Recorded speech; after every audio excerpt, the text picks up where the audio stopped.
"Take off the uniform," Captain Mitchell said harshly, "in front of 163 soldiers, right now." Beth Johnson quietly nodded and began unbuttoning her jacket.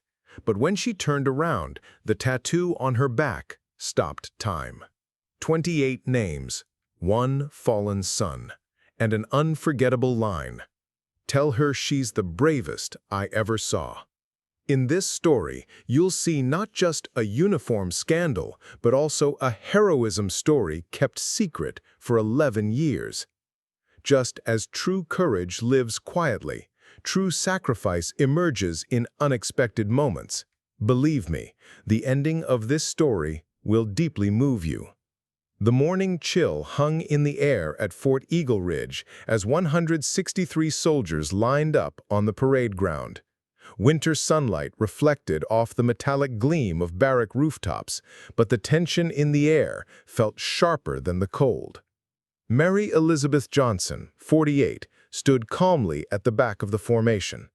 Her contractor uniform, dark blue shirt, military-style trousers, looked clean but plain. Her chestnut hair was pulled back in a bun, her posture in perfect military attention, but nobody noticed. Master Sergeant James Thompson, 42, an experienced NCO, frowned. He'd heard this kind of talk before, but today there was a different tone. "Johnson," Mitchell barked suddenly. Beth stepped forward, her movements measured and silent. "Yes, sir." "Inconsistencies have been found in your personnel file. Your contractor clearance is under suspicion." "Sir, what inconsistencies?" Beth asked calmly. "I ask the questions here. Your job is to answer them." The soldiers in formation began shifting uneasily. Private Sarah Williams, 22, a young female soldier, exchanged worried glances with others. "This uniform," Mitchell said, pointing to Beth's contractor shirt, "is for authorized personnel. It doesn't belong on someone under suspicion." Beth's expression didn't change. "Sir, the contractor uniform is regulation compliant." "No," Mitchell said firmly. "Effective immediately, you will remove that uniform, in front of the formation, now." Deep silence fell over the parade ground. All 163 soldiers seemed to hold their breath. Master Sergeant Thompson wanted to step forward, but Mitchell's glare stopped him. "Sir," Beth said quietly, "this violates regulations. Written orders are required. A female officer must be present." "I'm giving you a direct order, Johnson," Mitchell said, his voice now at shouting level.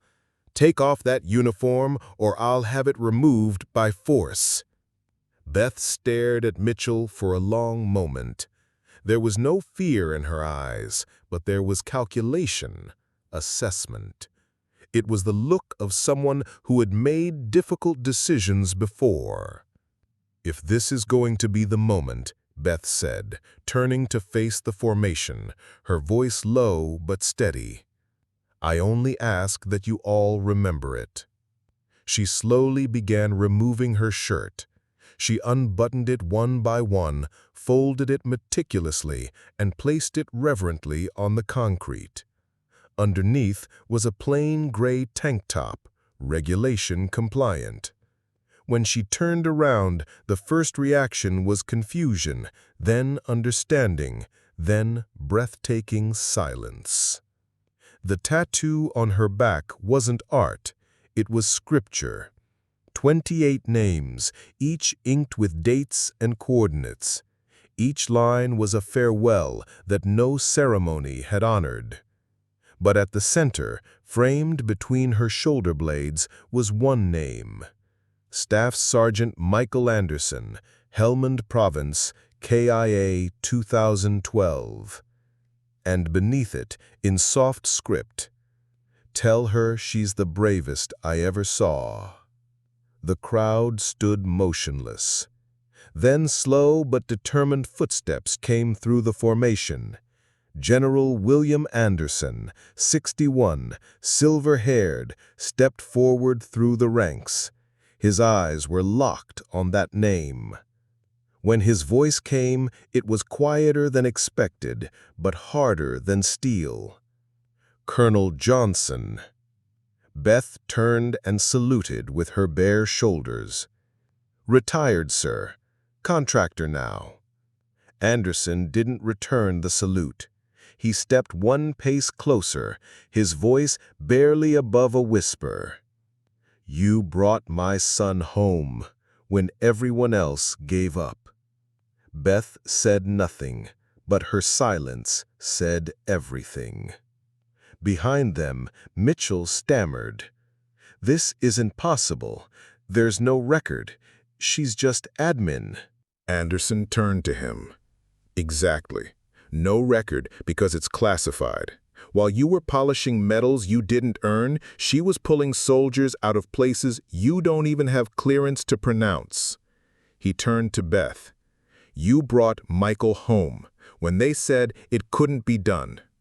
Beth said only one thing. He asked me to. Anderson nodded. A sharp breath, a blink too long. Then he looked at the MP standing nearby.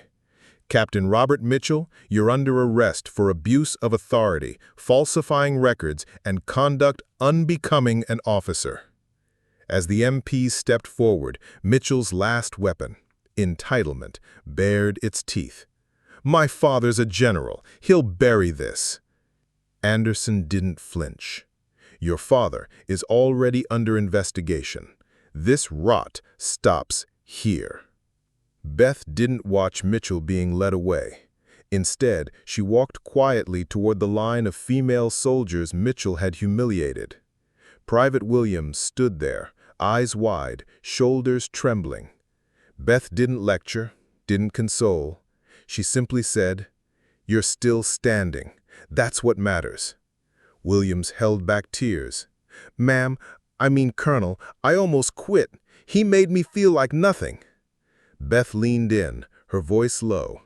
"Because he saw what you were, and it terrified him." Looking around, speaking loud enough for the others to hear. "The system failed you, but you didn't fail. Your strength, quiet, wounded, steady, is what this uniform is supposed to mean." Real heroes sometimes serve quietly, not waiting for recognition. But sacrifice always stands with those who deserve it. Thousands of veterans like Mary Elizabeth Johnson live among us without telling their stories. The respect we show them is actually a mirror of our own character. Did this story touch you? Tell us in the comments what city you're watching from.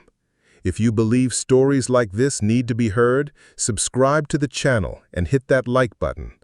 At Tales of Valor, we share unforgettable stories of heroes every day.